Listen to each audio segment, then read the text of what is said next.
അവസാനത്തെ ലോങ് ഡേയുടെ ഹാൻഡ് ഓവറും കഴിഞ്ഞ് ഇറങ്ങാൻ നേരത്തെ സന്തോഷമാണിതേ ഈ കാണുന്നത്.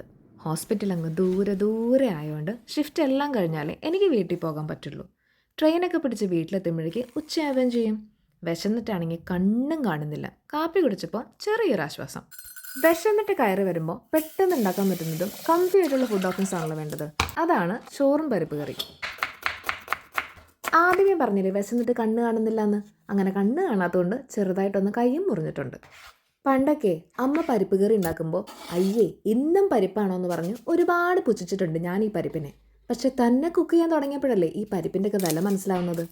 പെട്ടെന്ന് വിശന്ന് വരുമ്പോഴേ ഈ ചിക്കനും ബാക്കി പച്ചക്കറികളും ഒന്നും എപ്പോഴും സ്റ്റോക്ക് ഉണ്ടാവണമെന്നില്ലല്ലോ.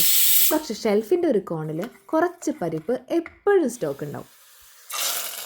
നല്ല ചൂട് ചോറിലേക്ക് നല്ല കുറുകിയിരിക്കുന്ന പരിപ്പ് കറിയും കുറച്ച് നെയ്യും പിന്നെ നാട്ടിൽ നിന്ന് കൊണ്ടുവന്ന ചെമ്മീൻ്റെ ചമ്മന്തിപ്പൊടിയും കണ്ണിമാങ്ങയുടെ അച്ചാറും നല്ല കട്ട തൈരും. ഇപ്പോൾ ഇതാണ് എൻ്റെ കംഫർട്ട് ഫുഡ്.